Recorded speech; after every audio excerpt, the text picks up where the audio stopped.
The All Blacks Northern Tour is just a week away, a 5-match schedule, and we know it is going to be tough. It starts with Japan in Tokyo before England. A week later, 6 days after that, it is Ireland and then France and Italy. So it is not going to be easy. If you look at these 5 test matches, what is going to be the hardest test for you, Jeff? Do they win them all? I'm going to go. They're going to be difficult. There's a number of challenges, but I've actually got France for the circumstances around England and Ireland.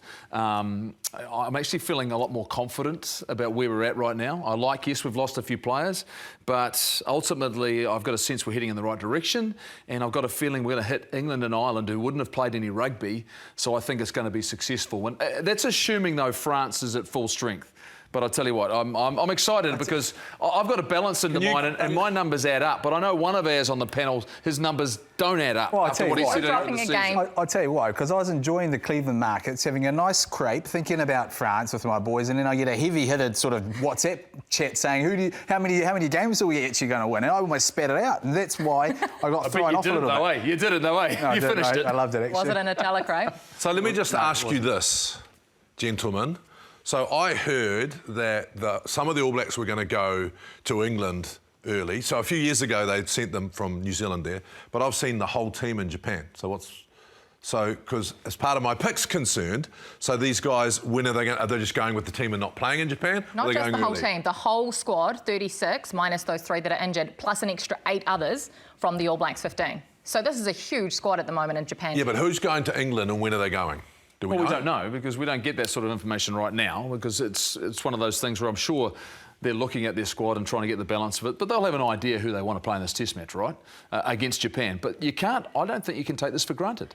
No. That's an important part about it. Japan have been a challenge in the past. Last time we were up there, they took everything. It took everything for the All Blacks to get across the line. So nothing's a given on this tour. Even Italy have shown some signs. What do you mean, even Italy? Well, they weren't last in the Six Nations. You come around my house, you'll be a dead man, I'm telling you. Like, you're giving Japan a chance and you're not giving Italy a chance.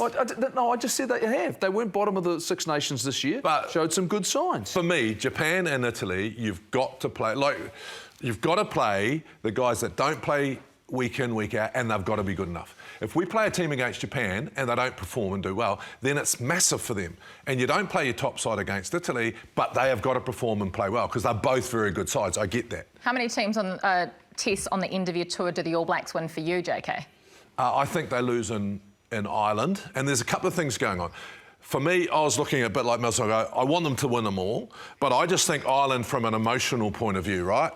I think from an emotional point of view, the 2 things they do have against them is it's their first game and their coach isn't there anymore. He's with the Lions, right? But I just think emotionally, they were so upset after the World Cup semi-final. I think that's a big one for us. We owe France. They beat us in the World Cup.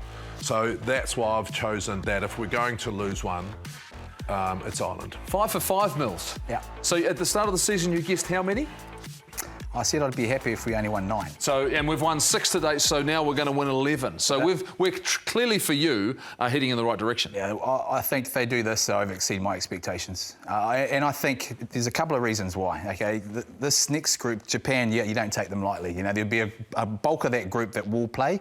You know, your leader, obviously, this is 5 weeks. Yeah. But I think this is probably our best prepared All Blacks end-of-year tour side that I've seen in a long, long time. Given what they've gone through, the hurt that they've gone through, there's a roadblock there for even the coaching staff. They've had to sort of pivot in some way with a new coach.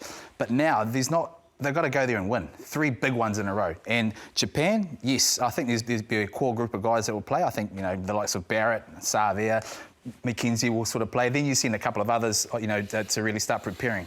But for me, really, I think there's an element also that you will catch the Irish off guard. You've got to remember that they're different seasons. So when we come into this, ignore them. Yeah, I am.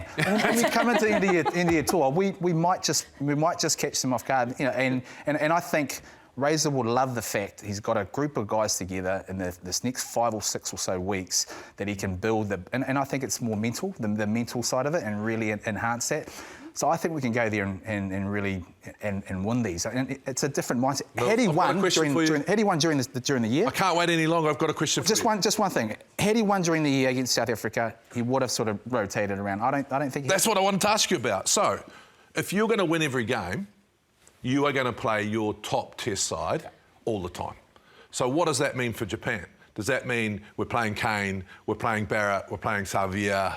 Because if you want to win all those games, they need a game they haven't played for a month. Or do you go, let's play the backup boys and then go with England, Ireland, France, but they're playing week after. So whatever happened to that rotation, we've got to rest guys. It's the end of the year, everyone's going to be tired. If we're not careful, they won't be ready. I think Is that gone? I think your spine's there against Japan. You know, you don't necessarily... Lomax might not play. You know, Cody Taylor might come off the bench. You would have Moore against Japan. Man, you'd love it being out there. But you have your Barretts, you know, Paddy Tuipulotu's coming back. I mean, come on. And then, you know, Artie Savia, who do you put at halfback? I mean, there's enough there for them to go, let's get these guys some game time, who are then going to transition to the first game against England, and then we push bang, bang, bang, three. So you don't think that fatigue is part of the Northern Tour anymore? No, I don't. Well, I've just had a You month play off. the same team. I'd play our best team. Those three big ones in a row. Yeah. You know, albeit, you know, injuries or someone, you know, they've just had 5 weeks off. There'll be a subtle rotation, I think, of some players, but I think ultimately, you talked about the spine, it'll still be a really strong team that plays Japan, like it was against Fiji. There'll be full respect, understanding, but also there are some guys who can develop and get better. The likes of Tossi could start. Moore could start again. Got to start. Bell gets their opportunities. But ultimately, there'll be some players who have got plenty of opportunity and got plenty of experience. Patrick Tuipulotu could do with some game time. But for me, I look at it and I've gone through and said, we get England and they wouldn't have played a game. Did we then get Ireland? Even though it's 6 days later, they haven't played a game either. I think we'll go and support yours. But then I think we get to France and it will be a challenge. The third one of those big three. And France... I think with Dupont, which we're assuming he's going distracted. to be... He may be distracted, but ultimately he's still probably one of the best in the world. No, he is the best in the world. France have had our number. Yeah. They've got our number, and we've got to find a way to get past that. I'm factoring in that by the time we get to France, we're that much firing. cohesive that we're firing on all 4 cylinders. And that's why I think it's set up really nicely. I think the tour is actually set up really nicely for the All Blacks, and hence the reason why I think we're the best prepared sort of, you know, Northern Hemisphere side that we've had for a very long time. Well, you're the only person I know that can ignore JK when he's literally jumping out of his chair, trying to get in. It's because we have I pay my rates. I probably pay his rates as well, why he beats, right? So, you know, he understands that. Just quickly, on the All Blacks end of year tour, 3 injuries to their loosies right now. No Blackadder, no Papali'i and no Jacobson. For now. They will all be reassessed before that England test. And no Hoskins. Well, he wasn't in the original 36, I know, but he is apparently out he got injured. the phone call and he's injured. That's an important point if you're a Maris man. What's an Aucklander. What's an important point is that we've actually lost some versatility because Hugely. all of those players That is have the 3 ability to massive play names. multiple positions. They can play both 6 and 7, and obviously an element of 8. And Jacobson has been a preferred option off the bench. So they've got some things they need to find out, Kirsty. Look, on the end of year tour, International Rugby is trialling some new laws. They are the same rules that were trialled in Super Rugby. So here they are, a 20-minute red card replacement. There will be a scrum and line-out clock, so 45 seconds for a line-out, 30 seconds for a scrum.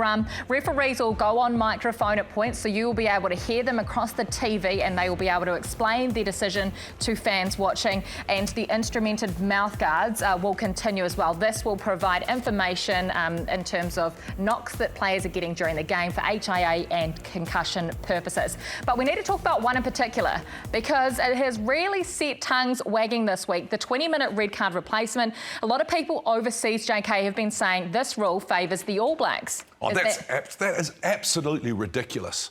What really annoys me is I don't know what they're doing because France came out, I think Ireland came out. I mean, don't you send someone to World Rugby that votes for you? And to come out and say that the modern rugby player is going to go out and punch someone or kick someone is absolutely ridiculous. And if they do that, the ref has the right. The 20-minute red card is for the public, people. Those that paid $400 to go to the World Cup final, and then Sam Cane's sitting in the stand. It's about the people that go and watch the game. Now, you can't go back on anyway, right? So I just can't believe they came out. And the scrum and line-out clocks was fantastic, but I want to see a shot clock. Maybe not music for the NBA, because then... Look, You know, all of these things make sense, right? We all feel as though it's taking the game forward. We've seen in our own competition here, if you talk about the NPC, for example, the Bunnings NPC, some of the halves are going 41 and a half minutes, 42. So it starts 42 minutes later, the game is being played. And you watch, there was an intent. Now taking that to the international game, there'll be some sides who will have to adapt, might have to change their urgency. The fact they might be able to put less detail when you're talking about preparing for a line-out and assessing what the opposition does. You might see some turnovers as a result of that because teams get under pressure. Turnovers create what? A little bit of chaos. And a little bit of chaos means people think that the All Blacks will benefit because that's when we play better. So they're thinking conditioning, all those things might advantage us. But to our point, we're still trying to create this game which is of more appeal. But this is what annoys me, public. We need to put the game first. It's like the competition. I think they have here. They have. Finally. This is amazing. Finally. This is amazing. It's people of our game that come out and say, oh, no, players are going to get more aggressive. I mean, the French come out and said, oh, people are going to be more aggressive and get away with it. But that's ridiculous. Our game needs to be sped up. And our game needs to be more about the people that are paying to go and watch. Yeah, I absolutely agree. I think it's great that cause a bit of chaos and fatigue, bring some fatigue into the game. The red card thing had to happen a long time ago, so straightforward.